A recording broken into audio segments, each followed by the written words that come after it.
Hey, helps if I turn on the volume.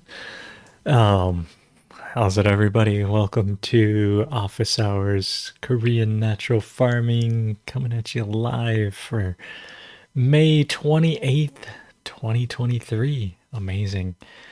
It's still going. I was just looking at it the other day, and I think I've made 78 episodes of this office hour, which means that I've recorded over 78 hours. But each episode's like usually longer than an hour anyway. It's about hour 5, hour 15, somewhere in there. So it's like immense amounts of information that have been put out there on Korean natural farming, and just going deep and going wide and answering people's questions from all over the world.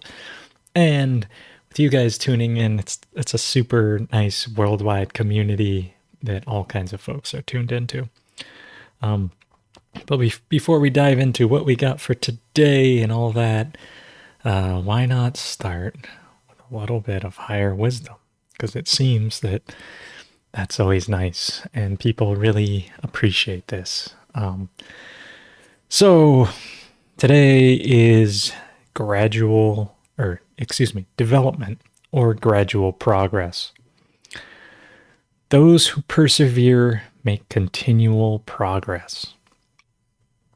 The image of this hexagram is that of a tree growing high on a mountaintop. If this tree grows too fast, without properly rooting itself, it becomes susceptible to being torn up and destroyed by the winds. If, however, it establishes itself on a proper foundation and is content to grow gradually, it will enjoy a long life and a lofty view. Human beings are no different. While we often desire rapid progress, we want to change someone's mind today, obtain an apology now, achieve our goals immediately. Sooner or later, we must come to understand the only lasting progress is gradual progress. Ching comes to urge you to accept that fact and base your thoughts, attitudes, and actions upon it. When we have allowed ourselves to be pulled off balance by another or by some event, the ego tempts us to believe that we can influence the situation through forceful behavior. This is incorrect. The action of the ego inevitably complicates our difficulties. The greatest influence possible always comes through the patient and steady refinement of one's inner self. If you will devote yourself to the path of the sage, with every step along that path, you will be strengthened, and progress will come automatically.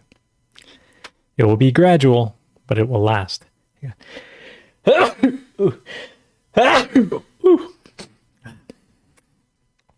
Be patient, modest, and accepting now. Life often demands we wait longer than we might like for some change.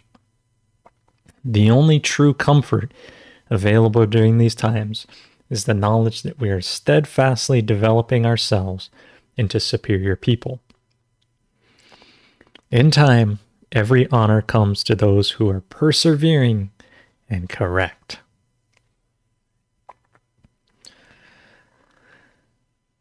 So, yeah, good.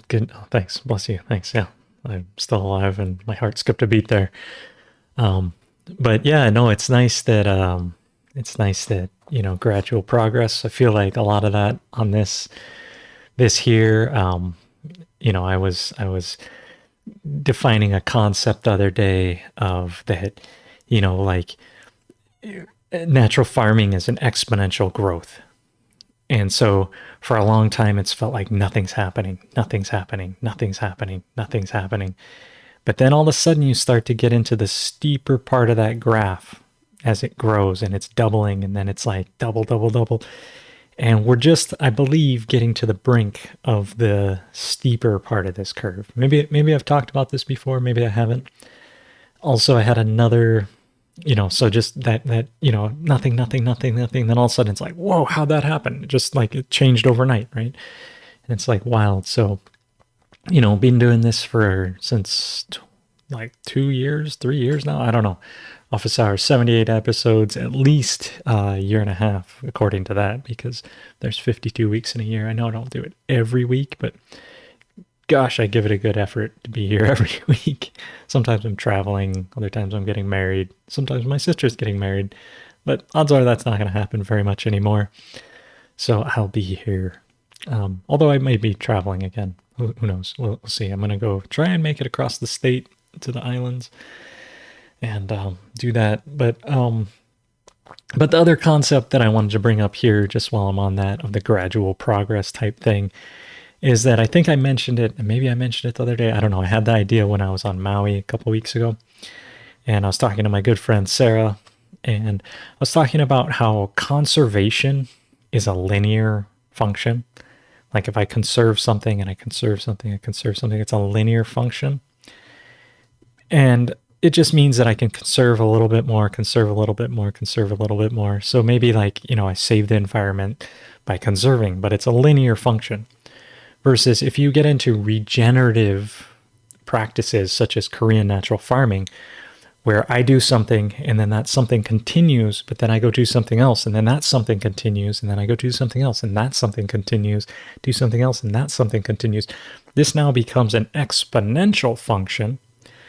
And instead of just linearly conserving, I'm now exponentially regenerating and restoring life and the curve gets much steeper, and all of a sudden it inflects and it just takes off, and you find that is the way, that's the answer, that's the things we need. So we need to take things that are linear solutions, such as like, burn a little gas here, do this, as long as you're not doing growth on that, but use the linear solutions, like buy a bag of sugar, do this, put these things together, and then you put them into these linear solutions, which is a linear graph like this, into an exponential graph like that, an exponential function, and all of a sudden, that's how we're going to restore the earth and revitalize everything, is converting linear things where it's just a curve, it may be the curve, the slope may be up, but it's up at a constant rate, versus I forget I haven't taken calculus for long enough, but to have it so that the slope of your slope is increasing, right? And so that you get this exponential graph going up, exponential function. So that way you're taking linear things and then scaling them into exponential things. So you didn't change how much your input's really changing, but your output became exponential. And that's the whole point. And that's what Korean natural farming is doing for us. So anyway, bringing those ideas there. So what's up? Today we get in the chat, we got Cecily from Western Australia. How are you? Aloha. We got Cyclopath from Belgium. What's up, Belgium? I had a friend from Belgium. I guess he's still my friend, but I haven't seen him for years. He was working a lot on black soldier flies. Robert Olivier. I believe he's from Belgium. We got New York. What's up? 82 Fahrenheit, and he got some El Nino going on up there. Yeah, who knows? They say there's El Nino happening here. The ocean's warming. I believe it's just, the death of the ocean and all that stuff happening too. As we kill the whole thing and we mess up the microorganisms, it's kind of going to heat things up. Supposedly we're going to get more hurricanes and more droughts. But, just spread more microbes. Maybe we can counter that. Solar Gourmet from Germany. What's up? Ontario, Canada. Smokey Floyd. How's it, bro? And Joe in New York. Yeah. Drought year, but very dry plants doing great anyway.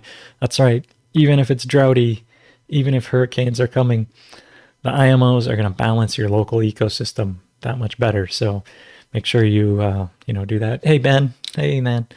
Hey, yeah, and Willie down New Zealand. So, and it's good to see all you folks tuning in here, and the trees. So, this past week, I went over to Kona.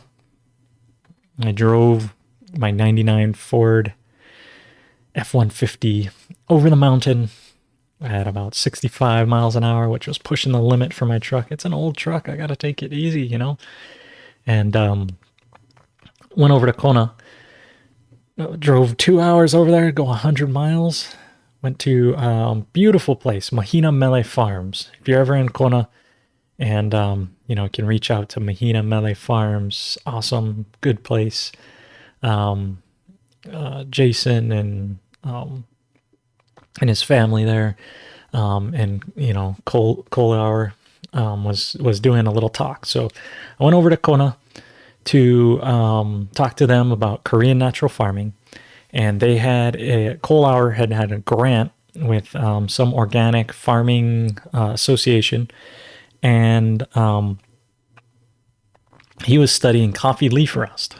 So the interesting things, coffee leaf rust apparently is in Brazil, and now it's in Hawaii, and it's been here for a little while, but now it's getting really bad. And you could say that, well, actually, ultimately, what the conclusion was with combination of myself, Hector Venezuela, and Melissa, I don't know her last name, but Melissa, where Hector's from the University of Hawaii. I'm from the University of Hard Knocks, and Melissa is a PBARC, Pacific Basin Agricultural Research. What's a C Center? I don't know. Researcher, so government funded folks. And myself, who's, funded by you and your super chats and, Pure KNF Foundation.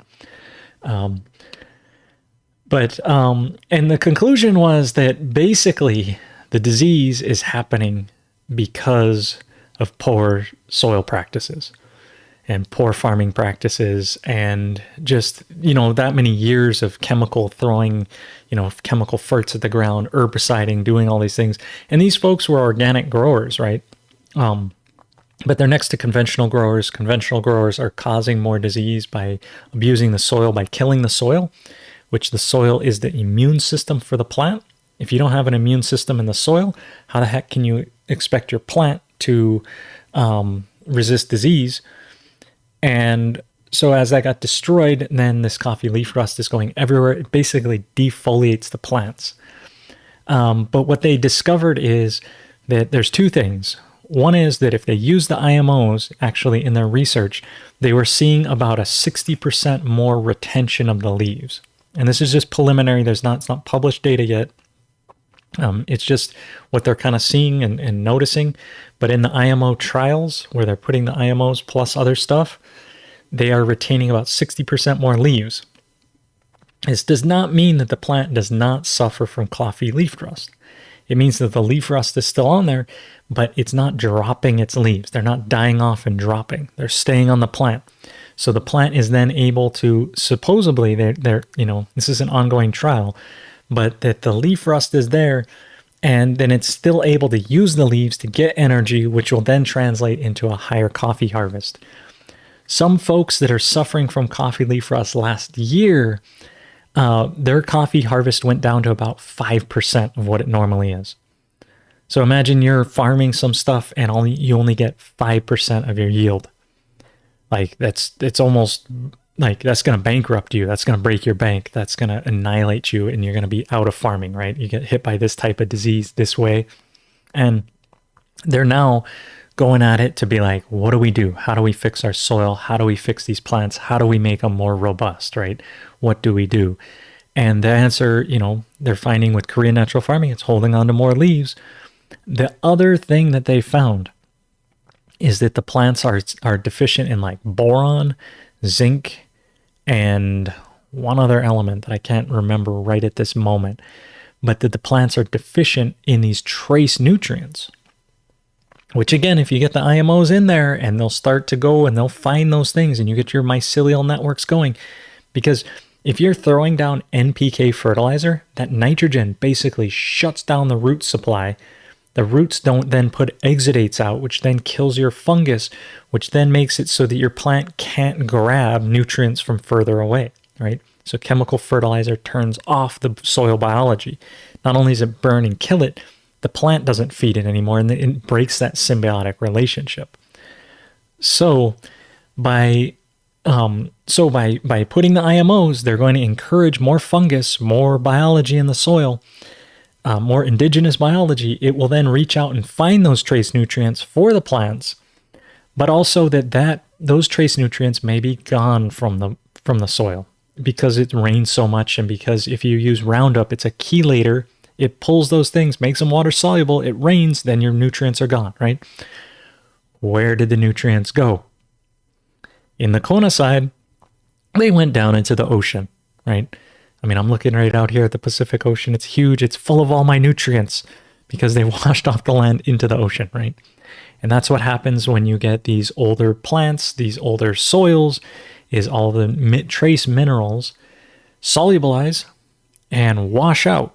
And then you can't find them anymore and they're gone. So what do? Well, go down to the ocean, grab the minerals back. You know, KNF minerals, it's seawater, it's sea salt. Go get these things, dilute them properly. You know, seawater, dilute it 1 to 30, 1 to 20, somewhere in that range, depending on how rainfall it is and what your plant cycle's at. And put it back on the land. All of a sudden you got that boron back. All of a sudden you got that zinc back, right? And that cost you next to nothing. You know, it's a trip down to the ocean to grab some water, you know. Otherwise, you're going to go to the store and try to buy like this zinc additive, this boron additive, which, you know, you can get like borax and stuff. It's pretty easy, and, you know, whatever zinc. But now you can get all your minerals back in balanced form and not cause a further imbalance by trying to amend with something or paying an arm and a leg to somebody to be like, I need this. So those were my recommendations for them. Also, you know, seawater, IMOs, but also when you're using the seawater, to include calcium with it, because the calcium helps that uptake, and to then spray this stuff foliarly on the plant because they're getting way better uptake foliarly. The soil, everything, the root system shut down because of the nitrogen type fertilizers they've been using. And this isn't the case for everybody. I'm not saying it's everybody, but I'm just saying in general, the nitrogen has shut down the root system. So just spray it foliarly in. It'll absorb it. That nitrogen, or that all the good things will go directly into the plant and solve this. And I'm not saying it's going to be an effortless, awesome, amazing solution right away, but this is the path you want to head down anyway. Your coffee is going to taste better. It's going to have more minerals. You're going to use less pesticides, less herbicides. You can completely change the way you manage your coffee by just doing foliar sprays and using Korean natural farming. And I wish I had a coffee farm that I could go and just do this on and be like, hey, look, check this out. But there's only so many things I can do at once, right? And then the other final solution, since Willie mentioned this here, is I was talking about the liquid sulfur. And this is something that I did mention to them because one of the guys there was like, what about the sulfur? Will that work? And I'm like, yeah, most likely that'll just eliminate your fungus right on the plant. But then as soon as you use the sulfur, you're going to want to come in with a, biological cover, because it'll also take out some of your beneficial bacterias, beneficial fungus. And when you use that concentrated liquid sulfur, it'll knock everything back, but then you got to come in with the goods. And that still doesn't account for the fact that you still, may not have zinc or boron, right? The sulfur is not going to solve those problems, but it will knock back a fungus like the coffee leaf rust and just wipe it out and just kill it. And then you need to come in and do the good work of building up good soil and getting the good things in there. So all that, that was what my solutions were. It's nothing advanced. It's nothing like, oh, you need this. It's like you just really need to follow the basics of Korean natural farming, which includes the 9 solutions of, IMO, protectors, cleanser, food, medicine, structure, reproduction. What else am I forgetting? Fuel and reproduction. I don't know if I said that, but basically all 9 solutions. Like those are just the basics, and there's more, but those are just the basics. And you do that, odds are you're not going to run into these problems. If you can get it so you can economically get out there and foliar your plants, in the case of coffee, maybe you need to do it, a few times a season. If you got this terrible problem, getting out there once a week and doing it, you'd bring your crops right back to life. They'd refoliate. They'd just be like, just grow through this disease. Plus your leaves would get bigger. Your berries would be better. You'd be, just growing the heck out of coffee. You'd have the best, tastiest coffee around if you did this every week. And if you could find the energy and effort to do that, you would crank it there. But, can you afford it? Can you do it? Everything. It's there's a learning curve with Korean natural farming.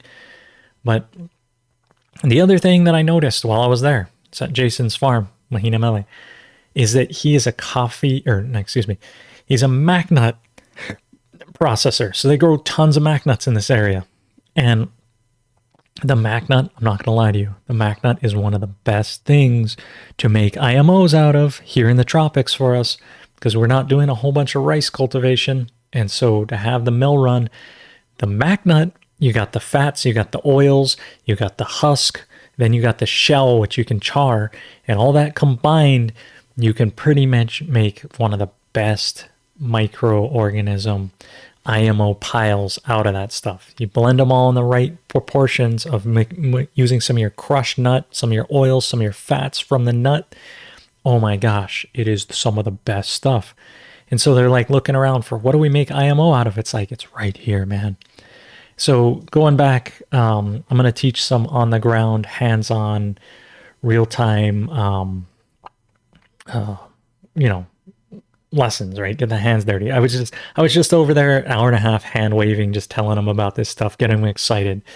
But really, I left them just like high and dry. I gave them the disgustingly cheap microbe recipe, because I always believe in leaving somebody with a recipe, and that if you use the disgustingly cheap microbes, you can make IMO at home really easy and cheap and next to no time, and then just get that out there. At least now you're starting to bring your roots, the microbes, back to the roots where they've been shut down, and starting to get that root growth happening again, which will then start to stimulate this coffee situation and ease the coffee leaf rust, and hopefully get, kickstart these systems. So I always leave people with something, and the disgustingly cheap microbes is by far the easiest thing to teach people when they're brand new and you only have like, a short amount of time to work with them. Or I also, will teach KNF food and, making a ferment that way, and then using that is also another great way to start. But, teaching to someone to go through the IMO 1, 2, 3, 4, the whole CHO propagated, activated microbe process is just way too, hard. But when I go back and we do hands-on, we can do these things and we can make these things happen. So we got Janet coming in from Illinois. What's up? You should get in touch with Stone Mason. He's out there in Illinois too. Or maybe he's in Indiana. I don't know. I get the eyes messed up, but I think he's in Illinois. And okay, so Jerome here got a question. I know, sorry, I didn't get to it right away, but hey, here we are. So he's saying, I got a 5-gallon bucket of the cleanser going. It is very thick. Will this come around? Jerome, can you tell me a little bit more about your process that you got there? Because let me just pull it up from the book here, because I think I have it loaded. Do I have it loaded? No, I closed my book, but that's okay. I can pull it right up here. And let's just pull up the vinegar recipe. Hang on one sec. I call it KnfCleanser because it cleans things, but I'll pull up this. Where is it? Cleanser. There it is. Okay. So, and then let me get it so you guys can see what I'm looking at. Because here's the cleanser fruit or grain vinegar, right? This is what you're going after. And basically you take 1 part of your KNF food and then you mix it with 2 parts of water. And that will get if you did it this way, you will get a 2/3 full jar. If you put a quarter in and then half in, you'll get it's actually 3/4, but approximately 2/3-ish of filling your jar up. And that's how you do it. So when you say it's real thick, I'm not exactly sure what you're talking about there. And it's been a month since you added the weigher. Not sure what weigher is. Maybe that's a misspelling there, but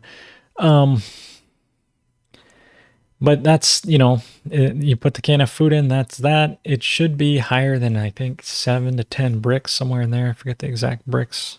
Thanks to Iceman for originally telling me that. But that's the way this will guarantee make vinegar for you. And you can put a mother in there and it'll happen quicker. Yeah, so we'll see if you got any further comments on that. Sometimes you'll get a thick SCOBY on top, and that'll be fine. And sometimes I get vinegar or gnats in there. That's also fine. They crap out acetic acid, which is what we want. So my vinegar gets kind of somewhat contaminated, so to say, like got all kinds of bugs and stuff in there, but they make great vinegar. And they'll kind of float on top of this SCOBY, and then I'll strain it out afterward, and it's good to go. I eat it. We use it culinarily. Super clean process, even though most people think it's gross. The vinegar actually kills any pathogens, those types of things that might be in there, and it's good to go. So if I can help you any more with that, let me know on the vinegar. But if it gets, you're saying it's kind of thick, I would just let it go. It'll do its thing. Test it with a pH strip, see where you're at in terms of the conversion. You want to let it get less than 2.4 pH here, and that should work out. So and then since I'm also on this screen and doing these things, and since I may as well just go for some shameless self-promotion, wanted to let you guys know that I also put up my classes again. I'm gonna be doing classes on here November 6th to the 12th, 2023, and then January 13th to 19th, 2024. So if you're interested, you can search for KNF Farm or knffarm.com. And that is come train in person with me. Tons of people have done it. I haven't really updated this website recently. We had a whole bunch of great people. And Leah was here last time. I was trying to remember her name. I thought it was Leela. It was Leah. She's so awesome. Living in the Bay Area, doing natural farming. Came here, camped. Brittany camped. She's from Louisiana. Had Ben's in here. I know he is, and he had fun. He came. He stayed in one of the cottages. Had a great time. It's a luxury, right, Ben? I mean, it's so nice. Plus, it's fun. We had a great group of folks. Everyone earned an orange hat and a certificate, which shows that you've done it with me. And it's good stuff, man. We go over all these recipes here, we're accredited, right, by the Pure KNF Foundation. And then here's some testimonials from some other things. And then here we are on the farm. This is an old picture. I really got to update this because my pastures look so much better. And these bananas are way kicking butt. But here we are, right on the, the big island of Hawaii right there, just outside of Hilo. So tons of good stuff, fun. You can go check out the volcano over here. You can go down to Sunday Fun Day at Puna if you really wanted to, which I think is actually over this side. Yeah, you could even go up to the top of Mauna Kea. Have fun up there. And so anyway, knffarm.com. If you're interested, check it out. It's been great stuff, good fun. Stay in your own private cottage, have fun. or camp, or stay somewhere else and just come for the class, whatever you want to do. It's great. It's 7 days of just nonstop education all the way, level 1, 2, 3 of just everything. And I pretty much download you with everything I can in that amount of time. And it's amazing. It'll start getting dark and stuff. And we're still going, especially since it's November and January. It gets dark earlier, but you know. But yeah, what else are you gonna do? You're gonna freeze where you're at, or are you gonna come to Hawaii and hang out in paradise and learn a whole bunch and have something that you'll remember for a lifetime and something that will probably change your life? Even if you know natural farming, you will learn it even better. I promise you. Well, not 100%, but maybe you know more than me, and that's the kind of person you are. But hey, that's cool. So yeah, to go back to the vinegar thing with Jerome, I would say just keep going. It'll probably convert over to vinegar if you got the pH is going. Let's see here. If I go to live chat, does that change? No, it's the same. I don't know why. This is a top chat, live chat. I'm not sure what the difference is on YouTube. Okay. So had those things. Any other questions here before I get to, well, I may as well. And also, because if you guys tune in all the time, here, but here, KNF support here. Looks like I got some questions to answer here. I got to get on that. And then also, well, this isn't ready yet, but sponsored by the Pure KNF Foundation. Also these guys, good stuff. We're about to have a foundation meeting. Master Cho, been going over all this old stuff. Sign up for the newsletter, get these things together, check out the office hours. They're all here. Also the research tab, will be updating this, all the scientific documents here. And then we'll be updating that with the new coffee leaf rust research that we're doing, which is kind of fun. I like doing research. It's like, if you can't search, research. No, I don't know. Anyway, cool. If there's no other questions right now, I can jump into the presentations so that I've been going over. And I've really been enjoying going over these presentations. All shout out to Master Cho here. What an awesome dude. Teaching us. This is he and I in Korea after the chicken training workshop. And, Semper Veritas, always truthful. Hanging out with Master Cho, it's a good thing. Love his teachings. Wish I could still train with him and learn more. I was just reminiscing with Suze about how we were going to go take a human health training and then ended up not. So anyway, let's jump into his presentation here. And again, last week, I always go over, what did we do last week? We talked about the globalization of natural farming, the global. And it's gradual progress, gradual development, right? Over 50 years, they've been doing this, going through the Gobi Desert. And then look, it's all over the world, everywhere. Assuming the earth looks like this leaf, but it's everywhere.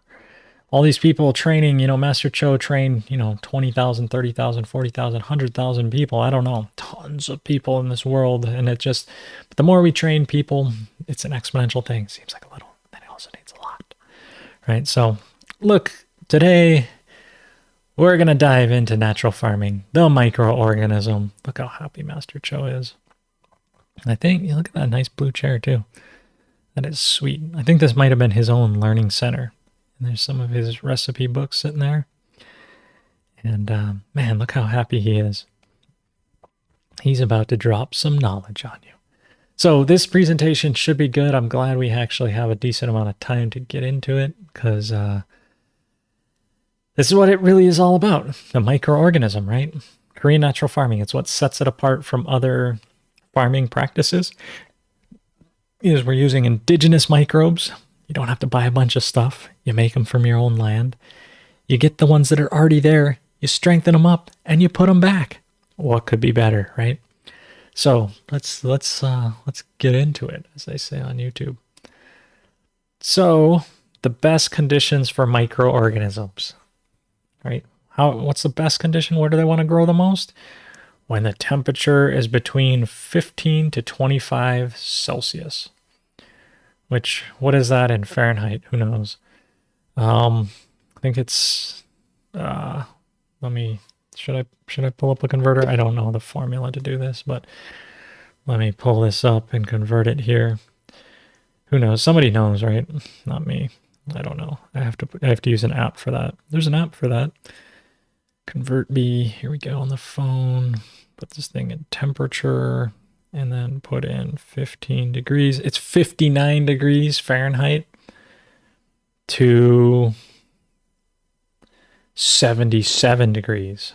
So between 60 to 77 degrees turns out to be the best temperature for microbes. Okay. I would expect it to be a bit higher than that, but, you know, between 59, 60 to 75 degrees, which is basically kind of room temperature, right? I don't know. I think that's what they define room temperature as, about 75 degrees, right? Room temperature, something like that.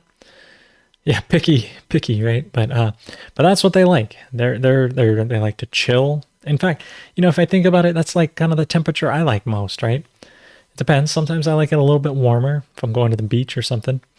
But basically, right there, that's the best condition for them. And then the moisture between 60 and 65%.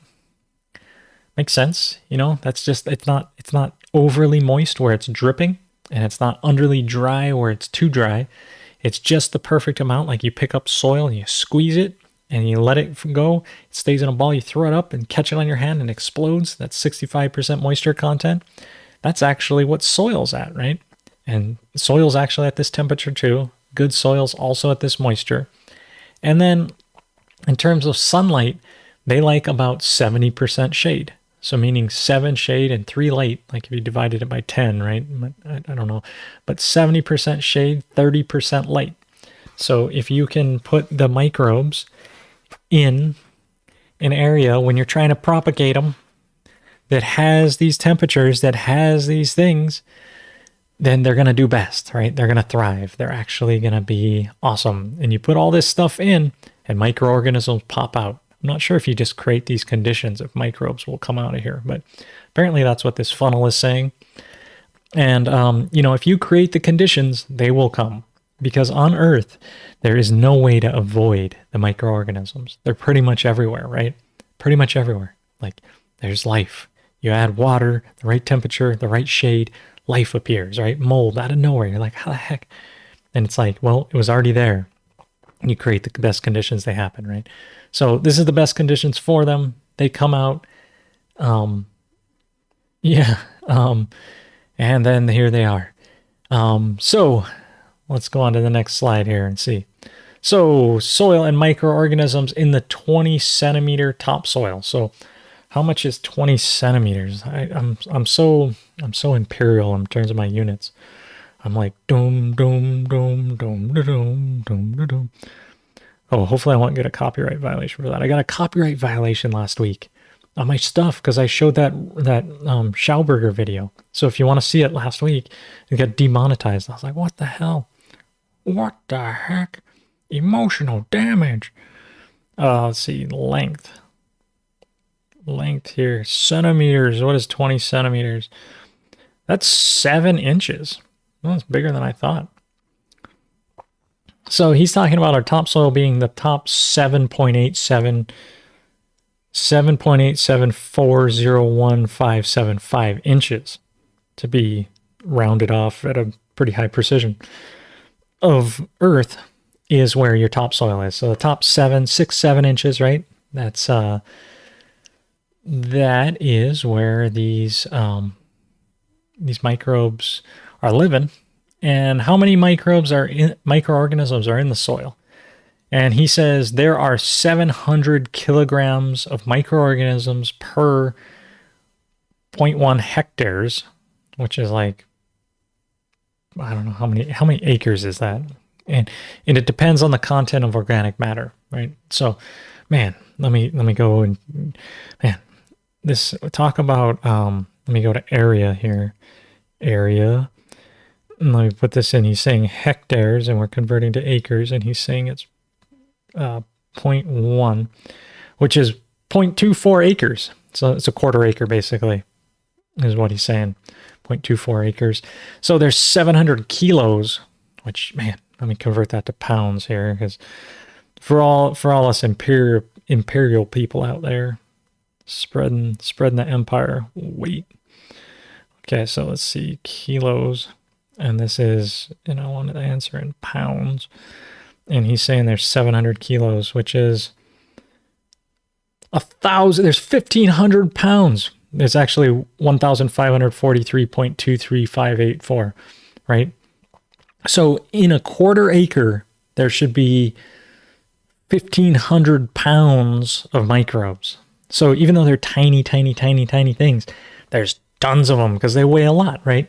Think of that. That's 1,500 pounds. That's heavy, right? I'm not going to lift that unless I was Anatoly, right? I'll just lift it with one hand. Excuse me, can I clean here? Right? If you don't know what I'm talking about, you gotta just go to YouTube these things more. I spend way too much time on YouTube. But so 1,500 pounds in a quarter acre, depending on the content of organic matter, of course, right? And then the mold is 70 to 75%. The germ is 20 to 25%, and small animals is 5%. So I don't know what the heck he means. I think he means bacteria when he's saying mold is 70 to 75%. And then I think he's saying that the this is the fungus, the germ. I don't know. I'm just guessing here. And the small animals are 5%. I have no idea what he really means by mold and germ. And small animals, I know he means like nematodes, fleas, what do they call those things? Arthropods, right? Small little creepy animals like a louse. Nematode, what else? Larva of a fly, small earthworm. That only makes up 5%. But the thing about this is that the bodies of the microbes are made of 80% moisture. And this is a key factor, because if the bodies of the microbes, just like me, I'm pretty much 80% moisture. If you crushed me out, 80% of me would be liquid. All my cells containing liquid, right? Is that you have a higher moisture content in the life. So microbes don't live that long. They're constantly living, dying, being born. And when they die, they then decompose or eaten by something else and then crapped out or peed out. That then puts more moisture into your soil. So even though your soil is only 60 to 65% moisture content, there's more moisture in the turnover of the microbes, and that moisture is safe inside them, and then they die and then it's released. And that's the stuff you want to. So there's more moisture in the soil, in the microbes, that then when they die, they can actually feed your plant and get more moisture. As well as the idea that as the soil comes into as the air comes into the soil, it cools and then it condensates out water. So that's how all this water is getting there. And then the other thing about this is that not only are the microbes made up of 80% moisture, they also have 70 kilos, I don't know why it says kilograms, of carbon and 11 kilos of nitrogen, which I don't know why he puts these, but it's basically their bodies are 70% carbon and 11% nitrogen. And so when the microbes die, they actually have carbon, which is organic material, right? That's carbon. Carbon's the basis of life. And they also have nitrogen in them. So as they die, this nitrogen then becomes available for your plant, right? And so, then this point at the bottom here, nitrogen application amount on normal crops is the same as fungus's nitrogen. So the amount of nitrogen you're putting out is the exact same as the fungus nitrogen. Maybe you're putting the nitrogen not for your plant, but actually to grow your good fungus. And the thing is, you put too much nitrogen, you kill off this stuff, your plant shuts down. If you have over nitrogen, it shuts down. Yeah, so the key is when you're fertilizing, is really to build your soil microbes versus trying to build your what do you call, build your plants. If you think of growing good soil, you'll then have good plants. So just put out enough fertilizer and or don't use fertilizer and use the natural farming things, which are not really considered fertilizer. And that would then feed your soil microbes and make it all better, right? And maybe that's what you're talking about. The 70 kilos is from the 700 kilos of microorganisms, but I don't think so. I don't think so, because that seems like that's too small of a number. But maybe it is. Maybe it is. I don't know of that. I don't know. I don't know exactly what these numbers are, but you can always think of it as a ratio too. There's carbon and nitrogen in them, and then that's what compost is. That's why then compost makes your soil better. And I think here, this picture is showing that in one footprint, there's 1.8 centipedes, there's 479 fleas, there's 3,000 aphids, there's 12 woodlouse, there's 11 slipper animacut, there's 74,800 nematodes, there's a half a hygrin, there's 103 larvae of flies, and there's 1,000, no, there's no way there can be 1,845 small earthworms, but maybe if they're really small. But if you stepped, under each step, you're stepping on that many bugs each time. So tell that to the vegans. Animal cruelty. Yeah, so the soil's alive, they're living, it's all these conscious beings that you're smashing and eating and everything. So, you just got to get used to that fact. Okay. Yeah, and I think this is all per 0.1 hectares, depending on organic matter and all this. So anyway, amazing facts when you start to learn about these microbes of how many there are. So let's go down here to the next bit here. And this is coming down a field that puts compost half ton, or 1.2 tons, not a half ton, but 1.2 tons for 40 years. So if you put compost down this much for 40 years, this is what your soil aggregate's going to look like. You'll see the fungus is making these smaller aggregates into these bigger aggregates, and these are all bacterias and everything, and then it's wrapped by a fungus, and it's doing all these things, and then the fungal hyphae is growing in between them. It's connecting. There's water, there's airflow, there's all this goodness coming through. And this is what a single grain structure looks like when you're looking at it. This is like what it starts to look like. This is obviously just a drawing, but it's like looking through. And there's all these nice Korean words in there that I can't read. But then, check this out. If you're not doing that, this one is where you didn't do that, and your soil just compresses and compacts. There's no airflow. There's nothing going through. I'm not sure why it says a field that puts this, because this isn't true for this one. This is the field that didn't put it. And it all smashes on there, and you have no structure. And how the heck is the root going to find anything? How the heck is your root going to breathe? How are you going to find any nutrients? How are you going to have any water flow? How are you going to have anything coming through, right? So let's look back again at that difference.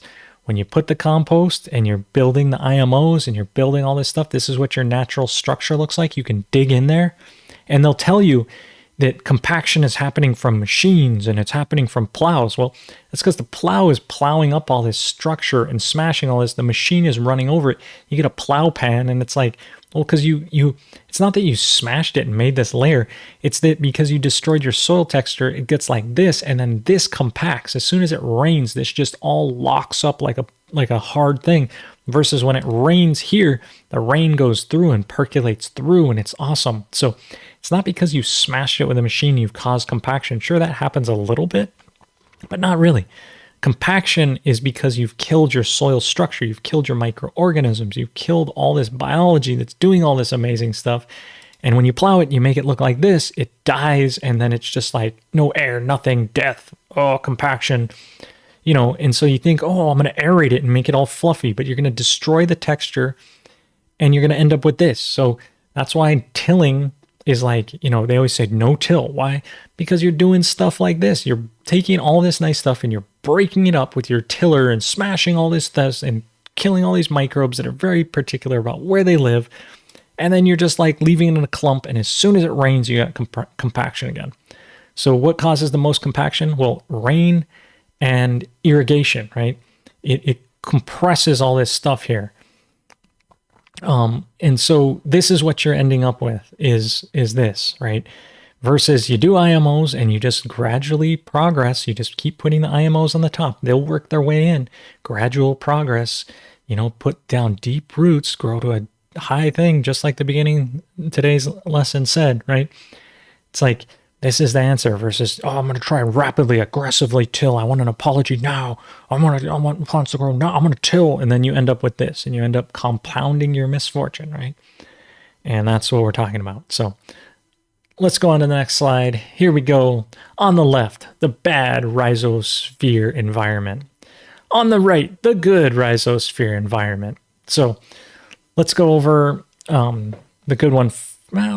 Let's go over the good one first. Notice on this side of the plant, the leaves are bigger, the fruits are bigger, and the roots are bigger, right? So automatically in a good rhizosphere environment, according to this drawing, you're going to have better fruits, better leaves, better roots. And that equals more money for you, the farmer, right? All those things. Now let's look at it and let's get into there. It says a variety of microorganisms. So look around. There's a bunch of them. There's this looking one. There's this like Mickey Mouse guy. There's this kind of weird butterfly thing. There's a couple Mickey Mouse guys actually. Then what? Two harmful. It says harmful microorganisms, and then it has this S, meaning harmful microorganisms are small, right? So there are some harmful microorganisms in there, but they're very small in proportion to the other microorganisms. Then you look at the crop secretions. So this microbe that's plugged into the root here, crop secretions are very large, right? When there's a good rhizosphere, it's taking most of the energy because these leaves can get more energy. It's too much energy for the plant, so it starts dumping it into the soil to build its soil microorganisms up. And it's putting out more secretions, which then the fungus are bringing back more magnesium, more potassium, more calcium, and they're making microaggregation in there. There's mycorrhiza plugging in, all these things. And the rhizosphere is expanding because as the more energy comes into the soil, the microbes are able to make your soil bigger and better, right? And there's this aggregate structure, right? And more aggregate equals more airflow, more, then your roots can grow better. It has more water getting in there where it needs to be. It can hold more water instead of flowing off on a compacted soil. It's going to stay in there, right? And then on the left, we'll go over to the bad rhizosphere environment. And this one is actually compressing, right? It's getting worse and worse. The roots aren't very strong. So why reach out? Why go out further? There's excesses of potassium and magnesium where the plant can't even take it up. The nematodes are root knot nematodes that are destroying your roots, and those aggregates not big enough for the predator nematodes to come in and hunt the root-eating nematodes. So you get an imbalance in your nematotic, is that a word? Populations. And the nematodes start getting out of hand, causing more problems for you, and you can't get the minerals for it. So there's harmful microorganisms become much larger because your roots are dying off, so they're eating your roots and eating everything, and they're killing your plant. The leaves are drooping, the fruit's tiny, and the crop secretions are small because of that. You don't have very much leaves, so it can't put out much energy into the roots. And your aggregation structure is destroyed. So all that makes sense, right? This is the gradual use of this. And you can use both the disgustingly cheap Jadam microbe solution and IMO on top. The Jadam stuff's going to go down. The disgustingly cheap microbes will go down and they'll get eaten by all this good stuff. And the IMOs on the top will go down and both those will work in tandem, right? So both those, the more microbes you can get in your soil that are good, balanced, well-fed, well-trained microbes, the better off you're going to be, especially if they're indigenous to your area and they've been growing on the same crop. The more diversity is the better. You're right, Diego. So we'll go on to the next slide here. Microorganism proliferation times. And this is important. This is actually pretty darn cool, because what happens is, what I want to bring your attention to is that there's two microbes that this is minutes. So in this table here, there's a bunch of different bacterias here, and then there's the minutes per one generation. So for them to double in their generation time, of how much they double in generations, what I want to bring your attention to is there's two microbes that kick butt for us, and these are the lactic acid bacteria, and these are the hay bacillus, and these both have a very very fast proliferation time. The hay bacillus is at 31 minutes, so meaning every half hour they're going to double in population. And then the lactic acid bacteria is 38 minutes, meaning that every 38 minutes, every 40 minutes, they're going to double in population. This is why the lactobacillus is so fast, so prevalent, so prominent. And then, especially because its temperature is right at our temperature, it's at 25 Celsius, which is right, I just calculated that, right? It's like 65 or 75 degrees, right? Room temperature. It grows best at that. And so they can grow very quickly. That's why putting the protectors out, that's why they're really good at protecting everything and getting everything in. But that's also the second reason why, if you put too many of them, they'll outcompete your other bacterias, like your nitrogen fixers or your photosynthetic or your yeast. Because they grow so fast, they'll eat all the food before your other microbes had a chance to grow to a sufficient population to balance it out. So that's why your protectors can be really good, but also they're very hungry. Now, I want to bring you down to this next slide. So understanding that basically in one day, you'll have 2.5 by 10 to the 11 amounts of lactobacillus if you put them in there at a temperature of 25 degrees. And they'll double 38 times each day. However, this next one, the coliform bacillus, coliform is typically not something that's good. Coliform is disease causing, right?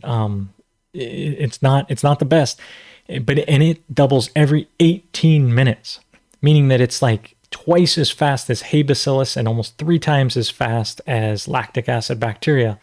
And it can proliferate 85 times a day. However, the difference is that it needs 37 degrees Celsius to do this. So this is, again, while you're making your IMOs, this is why you have to keep the temperature down. Because if you allow the temperature to go up above 37 or, above 120 degrees, what is 37 degrees? Let me just look that up real fast here for you guys. Temperature 37 is 98 Fahrenheit. So I guess they actually are propagating in there, but yeah, anyway. But this is why that if your microbes go up to or your IMO pile heats up, you start growing coliform bacillus, and they outcompete all your other IMOs just like way faster. They double 85 times in a day, right? So they've gone through 85 generations in one day, meaning that a human generation is like, what, 20 years? These guys are doing it 85 times in one day. It's insane how fast these things can propagate out, the coliform. Which I should research a little bit more on coliform. Oh, shoot, I didn't want to do that. To understand what they actually are and how all this fits in, because 98 degrees seems like it's less than 120 and all this. But anyway, that's why it's important to keep your IMO in the right temperature profile, because if you don't, these other bacteria will outcompete and take over your pile, and these aren't necessarily the ones you want, I don't think. Partita will probably correct me. She was correcting me the other day on the electroculture, and that was pretty cool. Should probably read that comment. But getting towards the end of the hour here, I want to finish up this slide. We're getting close. Are we? Yeah, we're getting somewhat close. I've talked a lot on this. But free nitrogen fixing bacteria, right? These guys, they double every 110 minutes, so they get 13 generations a day. They like, again, 25 degrees, so keeping that low temperature microbes. Photosynthetic, so these are also, your purple non-sulfur bacterias, doubling at about 144 minutes, meaning they'll make 10 generations a day. And then last one on this table is the yeast, going at 120 minutes per generation and making 12 generations per day. And they do it at a bit higher temperature here. So again, keeping, your low temperature. Thank you, Cheryl. Thank you. Hey, thank you, Cyclopath. You guys, man, awesome. Cool. It's really nice to know and have that come in for me because, man, I tell you, showing up, the persistence every day doing this, it's great. So proliferation times, here they are. Understanding this is understanding why you got to keep IMOs at the right temperature, not let them get too high, keep the right things in check, all that. Going back to his next Rhizophere is tropical applications here. You got a paper pot. Not really sure what this is showing, but like type 1, you just got, I think this is type 1 root growth coming down, the first root coming down to the cotyledons. Then the roots start to shift out. And then type 3, I don't know. They hook into all these microbes and look how many root hairs you have. And with these leaves and all this, I'm not exactly sure what he means by 1, 2, 3 here. I'd have to go back to a little bit more where he's talking about these slides, but I don't remember exactly what he's saying here, but these 1, 2, 3 kind of have a difference of where you put an IMO4 out here. And if you grow it in a paper pot, it'll just reach through out to the IMO4. And then really when it hits your IMO4, look how much, root hair, there's so much mycelial connection to everything that it really kicks butt. So that's how, he's saying that here, that there's a synergistic relationship here. So the microorganisms encourage more roots. The roots encourage more microorganisms. The microorganisms make better soil. Better soil makes more microorganisms. And then finally, good soil enables more root growth. So when you get all this synergy happening and all this stuff starts to go and they all start to balance and benefit each other, this is how you get a truly healthy plant. He says start with the microorganisms. Put good microbes out there. They're going to cause better roots. The better roots are going to make more microbes. The microbes are then going to improve your soil. Your soil is then going to improve your microbes. And then finally, the soil will make your root and your plant grow better, which then that will also cause more microorganisms and keep this synergistic cycle going, that if you want to get better stuff, he says start with the microorganisms. It'll do everything from there. So in the other reason for microorganisms, number 1 here, I think this is actually explaining number 1, is you get free nitrogen fixation bacteria. They supply the nitrogen. So once you put the microbes, you're putting nitrogen fixing bacteria, more nitrogen. They have mycorrhizobacteria, which supply phosphorus. Super important. They supply organic supply by the microorganisms. And they also suppress soil pathogens here as they go to the roots. The roots, number 2, are secreting materials made by photosynthesis. So as the roots get better, they put more energy back into number 1, that system here. Decomposing organic matter. So number 3 here, coming across the microorganisms to the soil, they decompose organic matter and secrete vegetable nourishment. So microbes are secreting all that into your soil. The soil is then supplying back water, oxygen, nutrient housing, right? All that goes back to the microorganisms as the soil gets better. And number 5, coming from your soil up to your roots, it supplies inorganic fertilizer, oxygen, water, and maintains the plant body, right?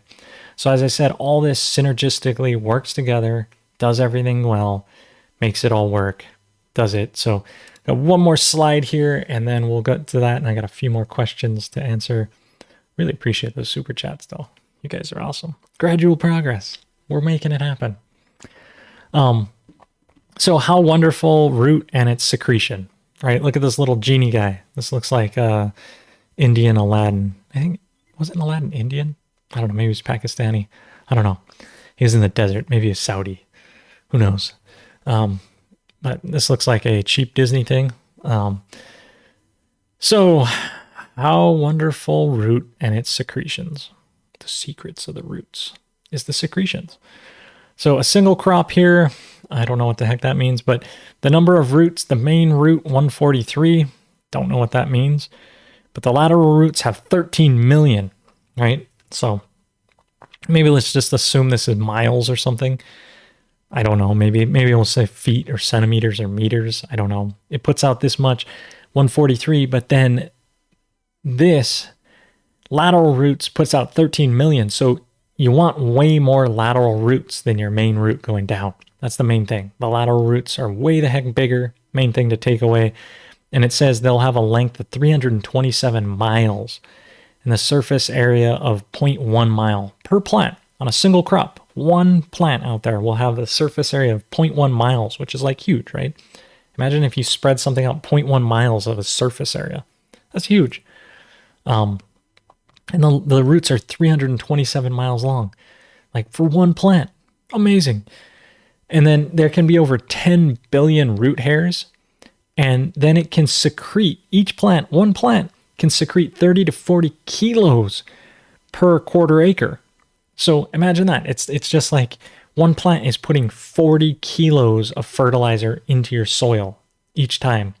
And it says it puts 20 kilograms of fertilizer, which I don't know what the difference, maybe this is carbon, maybe this is nitrogen in terms of the fertilizer or potassium or whatever. I don't know.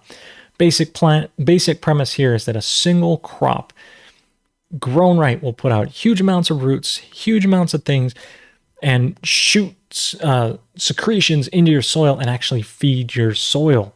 We always think plants are taking nutrients. We got to amend the soil with chemical stuff that we bought, and then it's going to take it. No, you grow stuff and you grow them synergistically. That's why cover crops, that's why polycultures work better, because they're actually they're taking sunlight and changing that into sugars and injecting that and building amino acids and building all these things. And actually they are your fertilizers. So, the secretions are exudates. They're root exudates. Yeah, that's what I'm trying. Like, thanks for clarifying that. But yeah, they're root exudates. So you can look up root exudates and how all this stuff works. That's what the secretions are. So that's how this is working. You do this all right with the microbes and these things. The plants will inject all this. Your microbes will go nuts, and you'll have the amazing things. So again, thanks to Master Cho here for outlining this, putting this all into a presentation,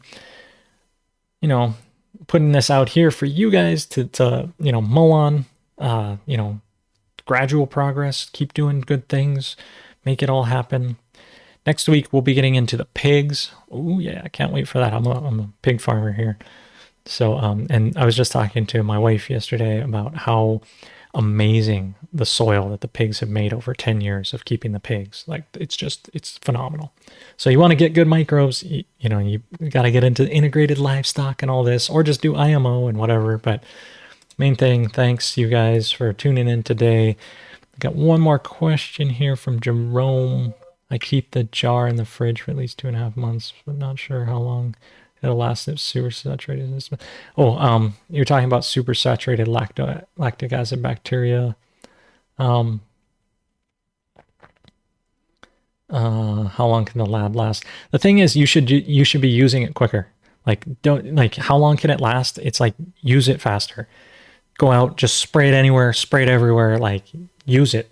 Don't ask how long it lasts. Use it within a month or two. If you're making it, use it and just keep making it. It's easy to do, and keep using it, because everything's going to benefit. So if you're asking how long it is, just use it and make another batch. It does last a while. The thing is, lab is really strong, and it says, it's 6 months, 2 months, 3 months. I don't know.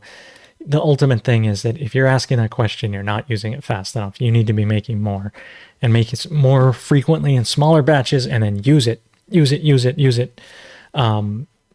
is the answer to cleaning up pollution around the world. Put it into your stream, put it into your local creek, flush it down your toilet and clean up the sewers. Use it.